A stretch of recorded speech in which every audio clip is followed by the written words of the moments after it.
é um prazer, uma honra também ter sido convidada para participar dessa live Ciência e Fé por uma Cultura de Paz, um tema que é muito importante, mas em especial nesse momento em que nós estamos vivendo. Então, é um prazer poder estar aqui e ter esse espaço para poder falar com vocês. A minha apresentação se intitula Crença, Espiritualidade e Religiosidade sob análise científica, né? Então, nessa minha fala, né, que vai ser bastante breve, se nós considerarmos a complexidade desse tema que está sendo abordado, vou falar um pouco sobre os conceitos envolvidos nesse título, crença, espiritualidade e religiosidade, e por que especificamente é de interesse da ciência, né, especialmente na minha fala, né, das ciências humanas e mais especificamente ainda da psicologia, nesse diálogo, na relação desses elementos que compõem a subjetividade humana. Então, a subjetividade humana é composta, né, por uma série de características individuais que nos identifica e também nos diferencia uns dos outros. E uma coisa marcante para dar o contorno dessa nossa subjetividade é a crença. Então, a crença como algo que norteia, algo que nos guia, algo que dá sentido para as nossas experiências cotidianas.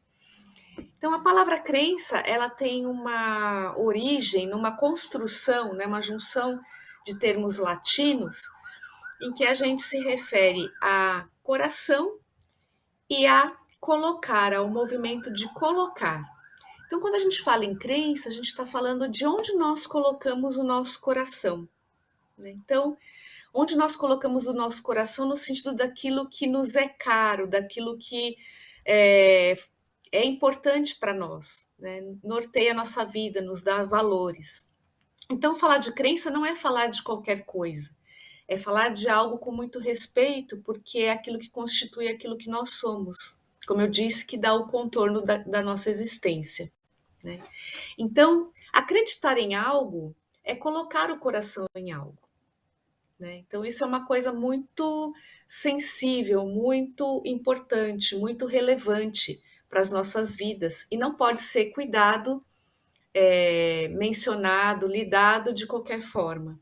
Então, é nesse sentido que a gente vai pensar aí nas crenças, não só como crenças ligadas à questão religiosa, como comumente se pensa, mas as crenças de uma maneira geral, né? Nossas crenças políticas, nossas crenças relacionadas à educação, nossas crenças religiosas também, nossas crenças em relação ao mundo de uma maneira geral, como o mundo funciona.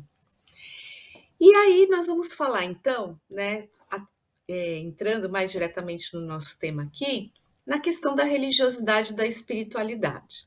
Então, o que nós entendemos como religiosidade e espiritualidade? É importante ter em mente que esses conceitos, esses termos, eles denominam conceitos que são complexos e que têm uma série de acepções, né, de concepções. E a minha fala hoje aqui vai vir representando, em especial, o laboratório ao qual eu pertenço e também coordeno, juntamente com o professor Wellington Zangari na USP, pela nossa escolha epistemológica, né, no estudo das crenças, da religiosidade e da espiritualidade. Então, o Interpsi, o nosso laboratório de estudos psicossociais, crença, subjetividade, cultura e saúde, adota uma definição específica para esses termos, e é essa definição que norteia os nossos interesses de pesquisa. Então, como religiosidade, nós entendemos o envolvimento pessoal de aproximação ou de afastamento, né, de crença ou de descrença em aspectos religiosos e também práticas religiosas. Então, é nessa direção que nós utilizamos esse termo. O termo espiritualidade, para alguns grupos, alguns autores, é utilizado como um sinônimo de religiosidade, né? Na nossa visão, a gente não adota dessa forma, a gente coloca da seguinte maneira: né? A espiritualidade se referiria à dimensão de busca de sentido para a vida que todos nós temos. De acordo com essa definição, não precisa ser necessariamente adepta de uma religião para ter espiritualidade, né? Qualquer pessoa que tenha algo que norteie sua vida, que dê sentido à sua vida, tem ali uma espiritualidade. Então, uma pessoa, por exemplo, que norteia a sua vida, que tem como ponto central de sentido para a sua vida aspectos da ecologia, né, a defesa da natureza, do meio ambiente e tal, tem aí uma espiritualidade que não é religiosa, mas é ecológica, né? Está ligada à questão da ecologia. Isso colocando em termos mais simples, porque se a gente for olhar, né, na vida real, a gente não tem algo tão assim delimitado. Nós temos várias coisas que dão sentido às nossas vidas, algumas em maior ou menor relevo, mas elas compõem um todo. Isso para dizer que não só religiosos têm espiritualidade, mas outras pessoas que não têm adesão religiosa, mesmo ateus, né, os agnósticos, têm uma espiritualidade aí do nosso ponto de vista, certo? Mas, como eu falei, né, um aspecto religioso pode estar no centro do sentido de vida, né, de alguém. Então, nesse caso, a gente tem uma coincidência entre a religiosidade e a espiritualidade, né? Então, elas podem estar juntas, como um binômio, como a gente vê muitas vezes em artigos, em escritos, em conferências, porque há vários autores que utilizam religiosidade barra espiritualidade ou espiritualidade barra religiosidade para se referir a esse binômio andando atrelado, querendo se referir à espiritualidade ligada a um aspecto religioso. Acho que isso, talvez nessa diferença entre as duas e por vezes sobreposição, vai ficar mais claro mais adiante.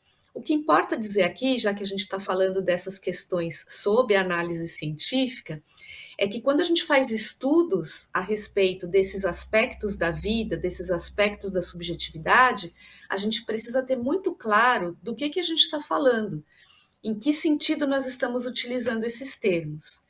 Então, recentemente, agora, né, nesse ano, nós publicamos um artigo que fala sobre a espiritualidade religiosa e a espiritualidade secular ou laica, né, e a importância de a gente entender o conceito a partir do qual se está falando dessas coisas.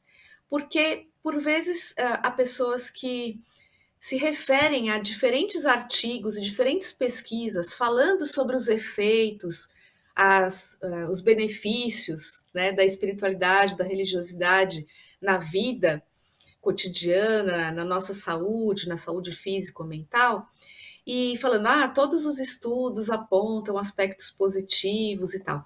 Mas estudos utilizam esses conceitos de pontos de vista diferentes. Então, se a gente não levar em conta e não prestar atenção em que os autores estão, a que os autores estão se referindo quando estão falando desses estudos e dos resultados que encontraram, a gente pode estar colocando no mesmo nível, como se fosse tudo uma mesma coisa, e as pessoas podem estar falando de coisas distintas, né? No Interpsi, né, como eu disse, no nosso laboratório, nós realizamos estudos nesse âmbito, especialmente focando a questão da relação entre descrença ou crença e aspectos psicossociais e saúde. Então, a saúde é um tema que vai chamar muita atenção e que vai meio que direcionar o olhar quando a gente fala dessas questões em termos da análise científica desses fatos, né? E aqui, na minha fala, eu não vou me voltar a comprovação científica desta ou daquela crença, ou desta ou daquela teoria ou aspecto doutrinário de determinada religião, porque não é a partir desse ponto de vista que eu estou falando, né? É a partir do ponto de vista da importância que esses aspectos têm para a constituição da subjetividade e as consequências que isso tem, né, nos aspectos psicossociais, que é o nosso enfoque, então, no nosso laboratório lá na USP. Então, nós vamos enfocar esses aspectos buscando sensibilizar para o tema e para o manejo profissional adequado desses aspectos humanos. Por que isso é importante? Porque se tem até como uma questão de senso comum que a ciência não valorizaria, né, a religiosidade ou a religião, esse aspecto, né, deixando isso de lado no tratamento das questões relacionadas ao ser humano, né? Mas isso não é verdade, por exemplo, no campo da psicologia. A gente tem uma atenção muito especial voltada para esses aspectos, porque eles são importantes na medida em que direcionam comportamentos, né?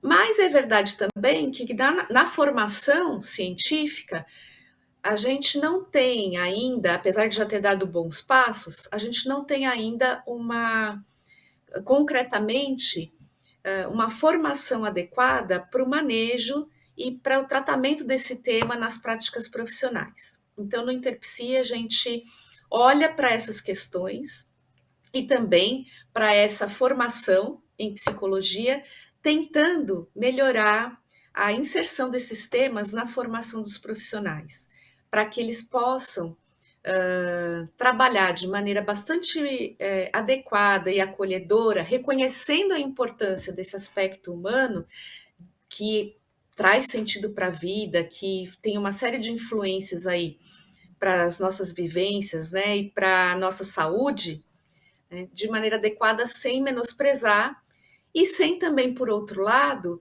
tentar ofertar algum tipo de crença ou colocar questões pessoais no julgamento e na valoração daquilo que chega, né, enquanto profissional de saúde, para as pessoas que estão buscando ajuda, né, buscando um apoio especializado, e nesse sentido a gente coloca como da área da ciência, né, como a psicologia, como uma área do saber, que é muito importante, né?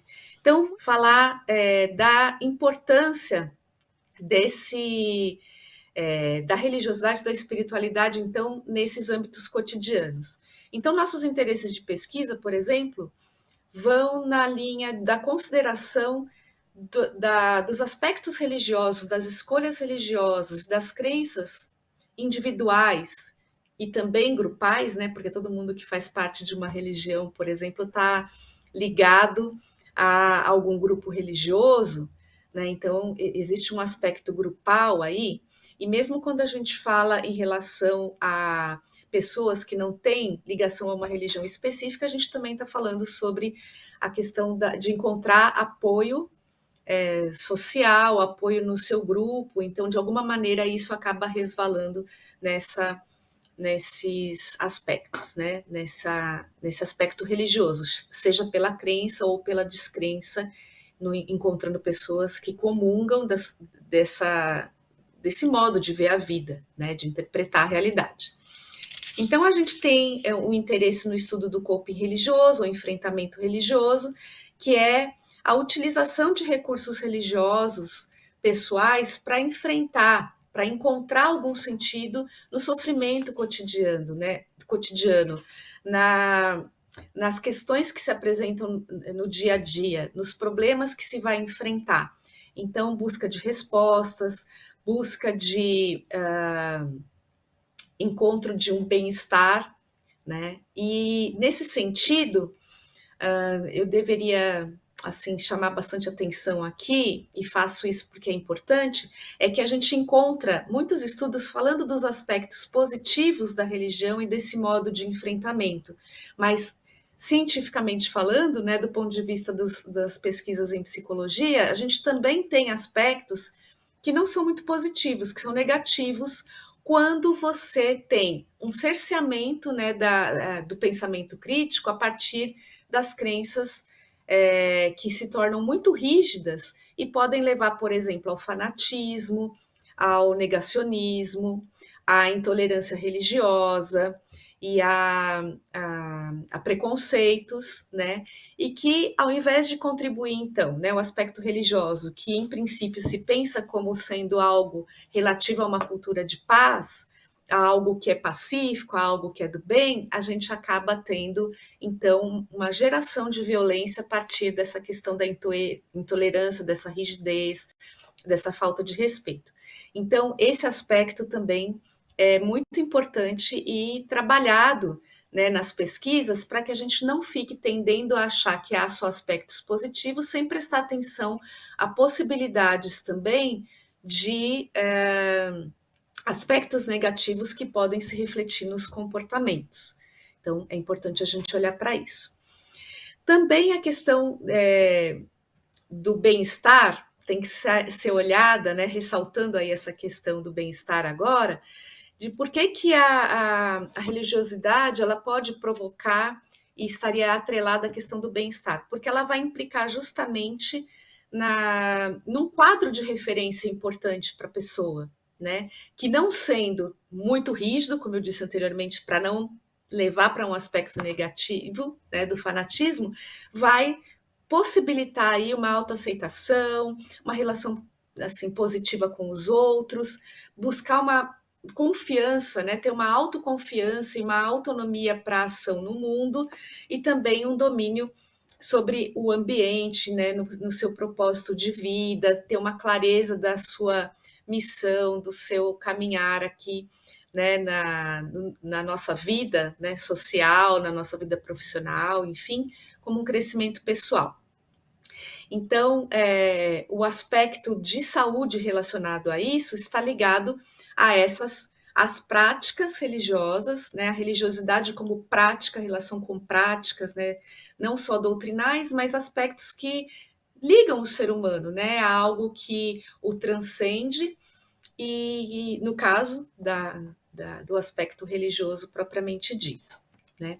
Além do fato da religiosidade também estar ligada em diversos aspectos, como, por exemplo, né, a um fator protetor para depressão, para ansiedade, para suicídio, para abuso de drogas. Então, a gente tem aí um aspecto importante nesse sentido, que não deve servir, no entanto, para a imposição de algum tipo de religião para cuidar desses aspectos, né? Muitas vezes a gente vê isso em algumas comunidades terapêuticas que forçam, né, o indivíduo a adesão a uma adesão religiosa. Então, ela pode ter fatores muito benéficos nesse sentido, mas nunca como algo impositivo, mas algo que seja despertado e buscado aí pelo sujeito da experiência, né?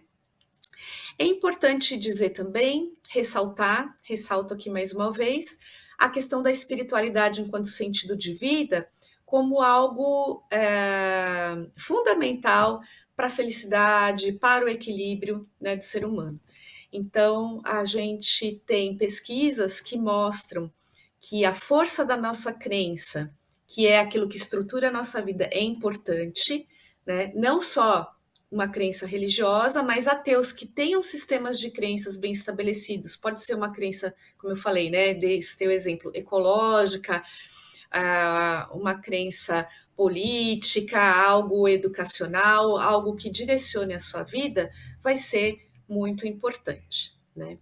Pessoas que são religiosas não são necessariamente mais felizes, mais bem ajustadas, mais equilibradas do que pessoas que não são religiosas. O que vai importar é essa estruturação de sentido, né? Então, o sentido de vida como algo fundamental para essa questão da felicidade, para a questão da adequação, né? A gente tem aí no Interpsi, a gente propôs e escreveu uma cartilha virtual chamada Psicologia e Religião, e o histórico, subjetividade, saúde mental, manejo e ética profissional e direitos humanos, que apresenta a nossa proposta e também as nossas recomendações aí para os profissionais da psicologia, mas que também é um material que é bastante interessante para pessoas que não são psicólogas, mas que têm interesse nesse tema para trabalhar esses assuntos, né? É um tema que tem sido trabalhado também,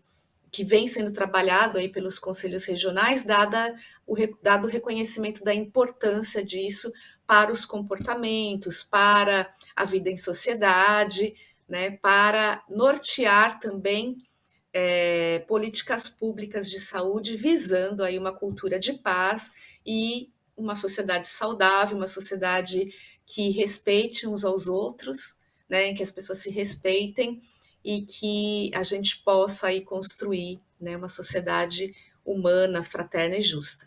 Então, quero deixar aqui o meu agradecimento pela sua atenção e me coloco à disposição para esclarecer alguns aspectos que não tenham ficado eventualmente claros, para a gente discutir um pouco esse conteúdo que eu apenas pincelei para vocês a partir da proposta, né, do título da minha fala. Muito obrigada.